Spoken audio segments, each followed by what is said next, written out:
After the Duke divorced her, Louisa Vane walked out of Lark Hollow Hall without a single word of farewell, and it was that silence, more than the papers on his desk, that would undo him. She did not slam the door. She did not weep where the servants could see. She drew her shawl about her shoulders as if the August heat were a winter wind, and she went down the front steps and into a hired chaise, and the wheels on the gravel were the last sound her husband ever heard of her leaving. She would remember the heat of that day longest, afterward, the way it pressed on the back of her neck like a hand that would not let go. Had she known what her silence would cost him, she would have kept it all the same, for she had already decided that his ignorance was cheaper, to her, than his ruin. Alaric Vane, 9th Duke of Ashcombe, stood in his library with a pen still wet in his hand, and did not move until the sound of the wheels had gone entirely, swallowed by the lime avenue and the thick, complaining hum of late summer bees. Sir Thomas Pell, the family's solicitor, was folding the signed deed of separation into his case with the unhurried care of a man closing a coffin. And it was he who first said the word that would echo through the next 6 weeks like a bell struck once and left ringing. Michaelmas, he said. The bill's third reading goes before the Lords at Michaelmas, Your Grace, and not a day before, and not, I should think, a day after, given how thin the patience of that house runs for private griefs made public. 6 weeks. Alaric said nothing. He was thinking, instead, of how she had signed her name without argument, without so much as lifting her eyes to his, and how a woman who had fought him over the placement of a hedge and the pricing of a horse had not fought at all for this. He set down the pen. He did not require gratitude of himself for the steadiness of his hand. He required only that it hold. It did, until he reached for the estate ledger to close it for the day, and found it already open to a page he had not opened, marked at the corner with a single fold. The ink beneath one column of figures wearing a small, deliberate dot beneath each altered numeral, dozens of them, patient as stitches. He did not know that hand. And yet, he did. He had watched her make marks like it 100 evenings by the fire, teaching Diana her figures, humming some old tune her father had taught her, and he stood now with the ledger open before him and felt, for the first time since the ink had dried on the deed, something colder than grief. It was not suspicion of her. It was the sudden, sick understanding that he had signed away a woman who had left him a message in the one language she trusted him to read, and that he had been too busy losing her to notice she had spoken at all. 6 weeks, Sir Thomas had said. Alaric closed the ledger and opened it again and did not close it a second time. She had come to Lark Hollow 4 years before that afternoon, in a plainer season, in a plainer dress, hired at 19 shillings a quarter to teach a motherless girl her letters and her sums, and the first thing the new Duke of Ashcombe had said to her, across a desk stacked with unpaid bills his brother had left behind like a debt of temperament as much as money, was not a greeting at all. Miss Fairweather, he had said, I am told you keep accounts as your father kept them. I have no patience left for flattery in this house. Tell me honestly whether you can make sense of what I cannot, or tell me honestly that you cannot, and either answer will serve me better than a curtsy. She had looked at the ledgers piled before her, at the ink gone brown with age and worry, and she had said, without curtsying at all, that a column either balanced or it did not, and that flattery had never once made a number smaller. Something in his face had moved then, some plate of grief shifting a fraction beneath the surface, and he had said, I do not require your gratitude, Miss Fairweather. I require your honesty. She had given it to him for 4 years, in ink and in argument, in the small daily proofs of a marriage neither of them had planned to want. Her father, Josiah Fairweather, had been parish clerk in a village too small for its own coach stop. A meticulous man who had taught his only daughter to read a ledger the way other fathers taught daughters to read music. By ear and by patience, until she could find an altered figure the way a bird finds a worm in turned soil, by the smell of the disturbed ground. He had taught her, too, the clerks tell, a private mark, a dot beneath a numeral that had been changed, a hairline slashed through a letter corrected in haste, so that if ever a page were tampered with after her hand had passed over it, she would know, and know precisely where. It had seemed, when he taught her, a game for a rainy schoolroom. It had not seemed until Larcallo, a thing that might someday matter more than her own name. Mrs. Trilby, the housekeeper, had watched the new companion arrive with her trunk roped shut with string rather than leather, and had said to the scullery girl within Louisa's hearing, "Well, she's poor as a church mouse and plain as a Tuesday, and I dare say she'll last a fortnight before her ladyship finds a reason to send her off." Louisa had lasted 4 years. Mrs. Trilby, in time, became the nearest thing to a mother the house had left in it, blunt as a poker and twice as warm once the fire caught. And it was she who said, more than once, that keys to a house are the truest ledger of who is trusted in it, and that she had never yet handed her ring of keys to anyone who did not deserve the weight of it. She had handed them to Louisa within the first winter. That, more than any vow spoken later in a cold chapel, was the real beginning of the marriage, though neither of the principals understood it as such until long after the fact. Lady Seraphina Vane, dowager, widow of the Duke's late uncle, Lord Reginald, managed the household accounts and Diana's trust with a gentleness that unsettled Louisa long before she could have said why. She never raised her voice. She had never needed to. She wore black bombazine 3 years after her mourning might decently have ended, and she touched the jet brooch at her throat when she was displeased, the way another woman might have touched a blade. "My dear Miss Fairweather," she had said, in that first winter when Louisa had asked, mildly, why the tenant relief accounts showed a deficit against the previous quarter's ledger, "I have managed this family's affairs since before you were out of the schoolroom, and I find that gratitude travels better than curiosity in a house such as this." It was said with a smile.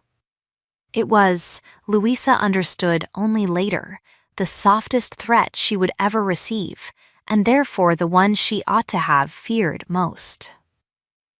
The wider world, once the marriage was made and the companion became a duchess, reacted as such worlds always do, with wagers laid at the club on how long a clerk's daughter would last among people who dined off silver she could not have priced, with callers who came to look rather than to visit, with a particular glittering coldness from Miss Constance Ray, daughter of Sir Godfrey Ray, who had been given every reason by Lady Seraphina to expect the Duke's hand herself, and who now sat in Louisa's drawing room sipping tea as though the cup itself had personally offended her. "You manage the trust accounts now, I collect," Constance had said once, watching Louisa's ink-stained fingers with open distaste. "How very useful you must be." Louisa had not risen to it. She had only said that usefulness was a poor sort of virtue to mock in a house that had needed it badly before she came, and Constance's mouth had thinned into something that was not quite a smile and not quite a retreat. It was in that same season that Louisa found the first small thing amiss, a column in Diana's trust ledger that would not balance by £4, 6 shillings. A sum too small to trouble a magistrate and too precise to be an honest error. She had marked it in her father's tell and said nothing to anyone, filing it away the way her father had taught her to file every question that did not yet have an answer worth its asking. The intimacy between the Duke and his new Duchess, when it came, came the way Mrs. Trilby had always said the best things in that house arrived, quietly, over work, without anyone announcing that anything had changed. They kept the estate accounts together on wet evenings when the roads were too poor for calling, Alaric squinting at figures with the particular scowl of a man who distrusted his own arithmetic, Louisa correcting him without once making him feel small for needing it. "Your uncle's steward kept these books the way a magpie keeps a nest," she told him once, "everything shining and nothing sorted." And Alaric had laughed, actually laughed, a short, startled bark of a sound that seemed to surprise him more than her, and Mrs. Trilby, passing the door with a tray, had stopped dead in the corridor and gone very still, because she had not heard that sound in the house since before the old Duke's funeral. It became, without either of them naming it so, a thing Louisa watched for and privately counted, the way a woman might count the days of a fever breaking. She confessed to him, that same winter, that there was a matter in the trust ledgers she could not yet lay plainly before him, a discrepancy she wished to be certain of before she named it, for fear of naming an innocent hand in error. Alaric had not pressed her. He had only said, "And I do not require your certainty proved to me before its time, Louisa. I require that you tell me when you have it." It was, she thought later, the truest vow either of them made in that house, truer than the one spoken before a clergyman, because it asked nothing of her but honesty on her own schedule. She meant to keep it. She meant to bring him the £4 6 and the dot beneath the altered figure, and let him decide what to do with his aunt's gentle hand on the ledgers. She had not yet done so when the letter arrived that made the question moot, and worse than moot, dangerous. The letter came in June, delivered not to Louisa but to Alaric, unsigned, purporting to be a note in Louisa's own hand arranging a private meeting with a Mr. Ferris at an inn 2 villages distant, warm in its language, in a way that made Alaric's stomach turn over before his mind had finished reading it. He did not show it to her at once. He carried it in his coat for 3 days like a stone, and it was Lady Seraphina who found him with it, who touched her brooch and said in the gentlest voice in the room that she had feared something of the kind for some time, that a woman raised so plainly could hardly be blamed for finding a duke's fortune a heavier burden than his affection, that she herself had seen a Mr. Josiah Hale, a clerk lately taken on to help with the estate correspondence, carrying letters to the receiving house that were not, she thought, entirely in the way of business. "I tell you this only because I love this family," Seraphina said, "and because I would rather you hear it gently, from me, than cruelly, from the county." Alaric confronted Louisa with the letter in the library, the same room where 6 weeks later he would sign the papers that ended it. He did not shout. He set the letter on the desk between them and said only, "Tell me this is not your hand, and I will believe you before I believe the ink." Louisa looked at the letter for a long moment. She recognized, with a cold and separate part of her mind, the very loops and crossings her father had taught her to make, copied with a skill that frightened her more than the accusation itself, because it meant whoever had done this had studied her correspondence closely enough to steal it whole. She thought of the trust ledger, of the £4 6, of what would happen if she said plainly, "This is forged," and demanded the county magistrate examine the trust accounts alongside it. She thought of Diana, 17 years old, whose signature Louisa had once seen appended, half-formed and trusting, to a blank sheet Seraphina had asked her to sign against some future need, and of what Seraphina might make of that signature, if pressed. She said, at last, "Only, I cannot yet tell you what you wish to hear." It was not a confession. Alaric heard it as one. That was the trap closing, though neither of them named it so at the time, the very quality in her that he had married, her refusal to speak before she was certain, became in that hour the evidence that hanged her. The weeks that followed were fallout of the quietest, most devastating kind, all withheld words and closed doors. Alaric moving through the house like a man carrying a wound he refused to let anyone dress. Sir Thomas Pell, called in to draw the separation, sat with Louisa alone one evening, and, not unkindly, said what he had clearly been asked to say. "Your Grace, forgive me, madam. I ought not yet call you so. Given the circumstances, there need be no scandal in this, if you are sensible. A sum has been mentioned. Enough to see you comfortably settled, quietly, without the necessity of the county learning more than it must. You need only sign, and go and say nothing further." Louisa had looked at him with an expression Sir Thomas would describe to his wife that night as the stillness of a woman refusing a blow without letting her face report the cost of it. "I do not want his money," she said. "I have never wanted his money. If I sign, it will be because I choose to go, not because I have been bought to." Sir Thomas had not known what to make of a woman who refused a settlement offered in earnest kindness, and said as much, and Louisa had only asked him to strike the sum from the deed entirely, which, bewildered, he did. It cost her a comfort she badly needed and could ill afford to refuse, and she refused it all the same, because to take his money would have been, in the ledger she kept in her own heart, a debt she was not willing to owe a family she meant to protect rather than profit from. It was the last week of that season that Seraphina came to her directly, without Alaric present, touching her brooch, speaking in the softest voice Louisa had ever heard her use. "My dear," she said, "I have always admired your economy of feeling. It would be a pity if Diana's name were drawn into whatever the magistrate might make of a full inquiry into these letters. A girl's reputation is such a fragile account, is it not? So easily overdrawn and never quite made whole again. I should hate for her signature to be found on papers she does not fully understand the nature of." Louisa understood, in that moment, precisely what ledger was being balanced and against whose name, and she said nothing further to anyone about the £4 6 or the dot beneath the altered figure, or the letter's stolen loops. She let the separation proceed unopposed, not from guilt, but from arithmetic. Diana's safety weighed against her own name, and the sum was not close.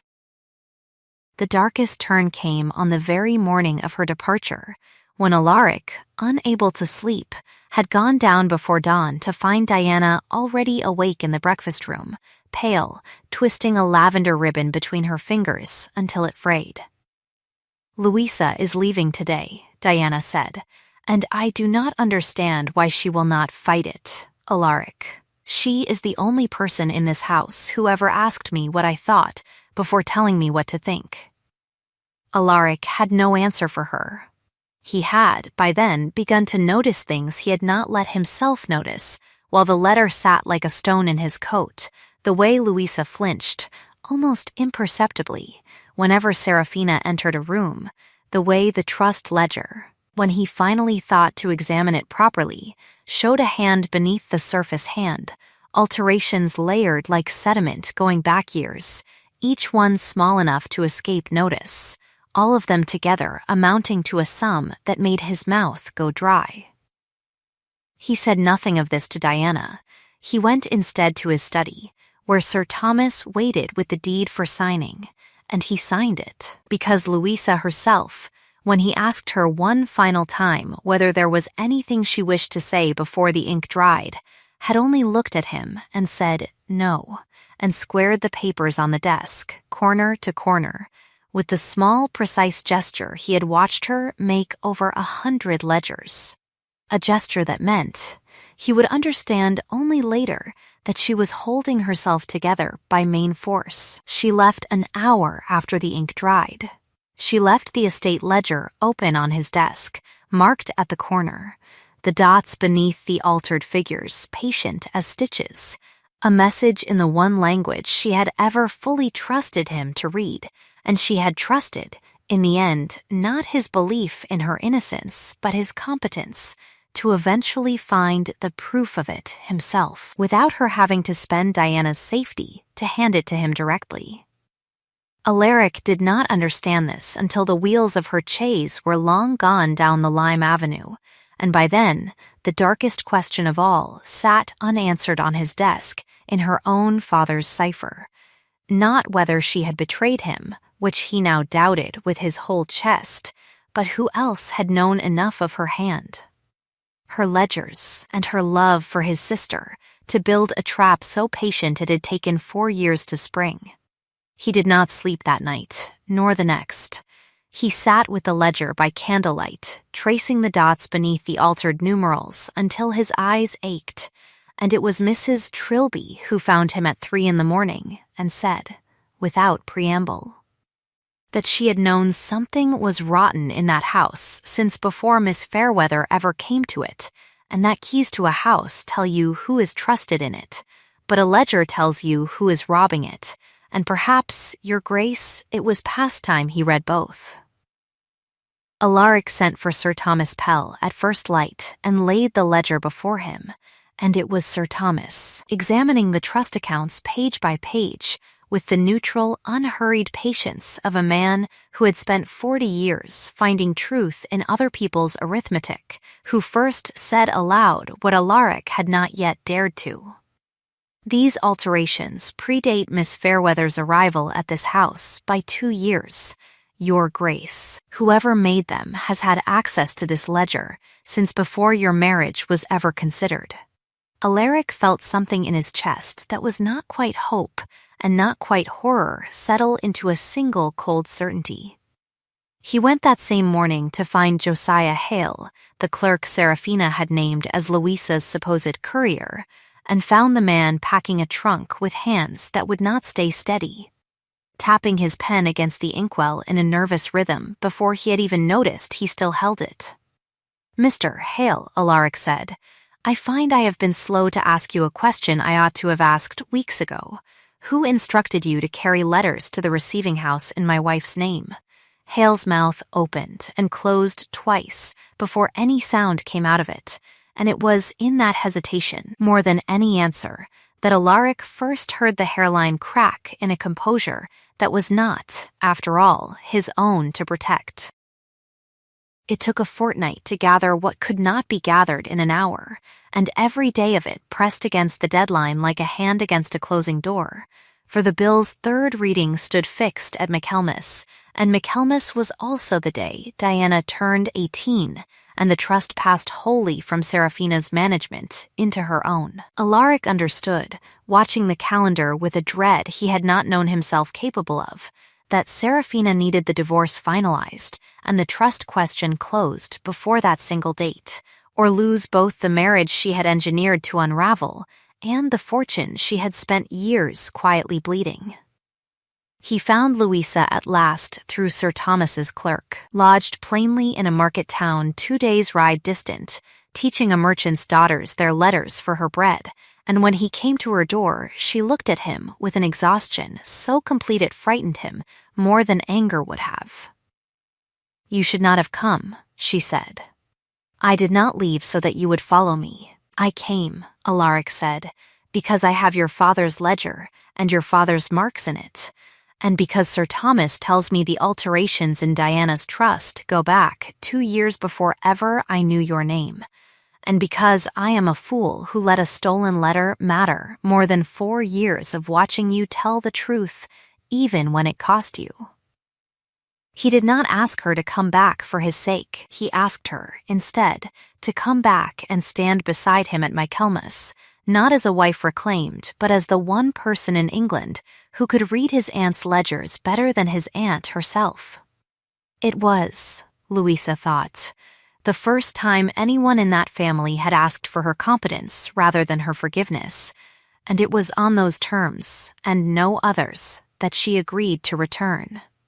Diana wept when she saw her, and Mrs. Trilby jangled her keys and pretended not to weep at all, and Seraphina, informed of the return, only touched her brooch once and said, "How resourceful of her," in a voice gone very slightly thin at its edges, the first crack that anyone but Alaric had yet heard. The reckoning was held at Larkhollow 3 days before Michaelmas, in the long room where the family had always settled its formal business, before Sir Thomas Pell as trustee, before Diana, before Mrs. Trilby standing at the door with her keys silent for once in her hand, before Constance Ray, who had come uninvited and stayed when no one asked her to leave, and before Josiah Hale, brought by a constable's escort and seated apart from the rest with the particular pallor of a man who has run out of places to run to. Louisa laid the estate ledger on the table and turned it to the marked page, and beside it laid the forged letter, and asked Sir Thomas to hold both to the window light. "You will see," she said, "that the letter's paper carries a maker's mark dated to last year's stock. Though the letter itself claims a date 2 winters past, no papermaker sells tomorrow's stock into yesterday's post." Sir Thomas held the sheet to the light for a long, silent moment, and then read the watermark aloud, and the room went very still. Seraphina said, evenly, that paper was often kept in reserve for years, that this proved nothing, and it was then that Louisa turned to Josiah Hale and asked him a single question, gently, the way her father had once told her the gentlest questions do the most damage. "Mr. Hale, who paid you to copy a hand you had never before troubled to learn." Hale looked at Seraphina once, and Seraphina did not look back at him, and that omission, more than any threat, seemed to break something in him entirely. He said her name. He said it twice, as though saying it once might not be believed, and then the rest came out of him in a rush he seemed unable to stop, the £4 6 and the years before it. The letters he had been given to trace over Louisa's genuine correspondence held up to a window pane, the payments made from an account he had been told, sworn, was authorized by the family trust. Sir Thomas produced, at that, a letter of instruction found among Hale's effects, in Seraphina's own hand, directing the transfer of trust funds to cover what it called, with chilling delicacy, household obligations of long standing, and read it aloud in full, every line, while Seraphina sat with her hands folded and her brooch untouched for the first time in 4 years, because there was, at last, nothing left in the room for her to defend. When she spoke, it was not to deny it. It was to say, in a voice suddenly stripped of all its old softness, that Reginald had left her debts no widow should have been made to carry alone, that she had only ever meant to borrow against the trust and repay it before Diana came of age, that she had watched the fortune she married into pass to a girl who did not yet know its worth, while she herself counted candle ends to keep appearances, and that she had never meant harm to come to the child. Only time, only a little more time. She touched the brooch once more as she said it, and Louisa, watching, understood suddenly that it was not vanity that made her touch it, but grief. It had been Reginald's gift to her, the last one, before the debts and the dying, and it was the only ledger of a marriage that had cost her everything and left her with nothing but the accounting of it. Alaric, who might once have wanted to see his aunt ruined outright, found instead that he wanted only to see the matter closed, without further wreckage. He asked Sir Thomas to arrange an annuity sufficient for a quiet life, and a house at a comfortable distance, and no charge laid before a magistrate, reasoning aloud, for the room's benefit and his own, that a public prosecution would drag Diana's trust and her family's name through every coffee house in the county, and that mercy, here, was not kindness to Seraphina, but protection of the innocent she had so nearly ruined. Seraphina wept then, once, briefly, and did not thank him, and left the room on Mrs. Trilby's arm with a dignity that was, Louisa thought, the saddest thing she had witnessed in 4 years in that house. Constance Ray, who had sat through all of it with her gloved hands very still, rose before she left and said to Louisa, quietly, that she had come meaning to see a clerk's daughter humbled and had instead seen the truest lady in the county, and that she was sorry, and meant it, and would say so to anyone who asked. It was, for a woman who had never once softened before, as full a recanting as the room was likely to get, and Louisa took it for what it was. Alaric found Louisa afterward in the estate office, squaring the ledgers corner to corner, though there was no longer any need of tidiness, only of hands that needed something to do. He did not begin with an apology, though he owed her a great many. He said, instead, "I do not require your innocence proved to me any longer, Louisa. I proved it to myself, too late, and I am sorry for every day it took me. I require, if you will still have it, that you come home, not because the deed is undone, not because Diana needs a teacher, not because the county needs a duchess who can read a ledger, though God knows this house does, but because I would rather spend the rest of my life owing you an apology I can never fully pay than spend one more day without you in the room where I keep my accounts." Louisa looked at him for a long moment, the way she had once looked at a letter written in her own stolen hand, searching for the tell beneath the surface. "Your father used to say," she said at last, "that every column balances in the end if you have patience for the last entry. I did not think I would live to see this one balance at all." "Marry me again, then," Alaric said, "not because the bill was withdrawn, not because it will silence anyone, not because you are owed it, but because you wish it." "It is the only reason I will take," she said. Yes, and outside the window a lark that had nested in the same eave for as many summers as she had lived in that house began, absurdly, to sing, and Louisa laughed for the first time in 6 weeks, and Alaric thought it the finest sound the house had made since his brother died.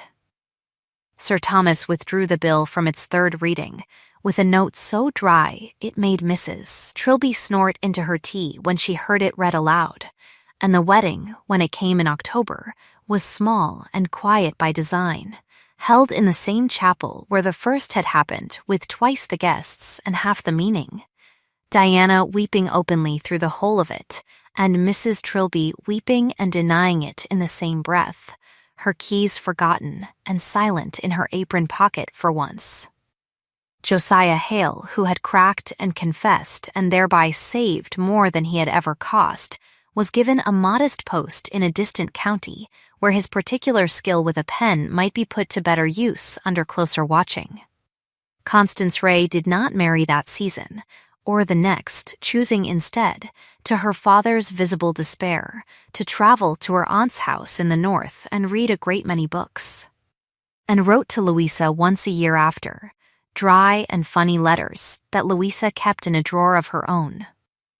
Serafina lived out her years in a small house, with a good garden and a companion of her own choosing, and sent Diana a single letter every Michaelmas, brief and formal, which Diana, in time, came to answer.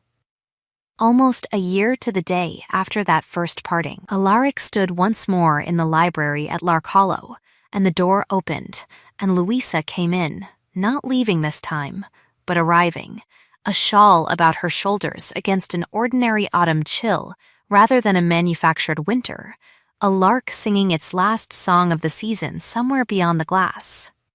She set a ledger on the desk before him, opened to a page with no dots beneath any of its figures at all, every column balanced, every entry honest, and she said, "Your accounts are in order, Your Grace," and he said that he had never doubted it, and meant, this time, precisely what he said. If a story about a quiet woman with a clerk's honest eye and a duke who nearly lost her to a lie has warmed some cold corner of your evening, then you are welcome to stay a while longer by this fire, where the kettle is always closer to the boil than the door is to closing. I would love to know which moment stayed with you longest: the ledger left open on his desk, the lark at the window, or the letter that finally told the truth after 4 long years of silence. So tell me in the comments, and I will read every one. Keep a chair here by the hearth if you'd like more evenings like this one. The fire tends itself, but the company is better for staying. Sleep well tonight, and be gentle as a column patient for its last entry, with anyone still waiting quietly for their truth to balance.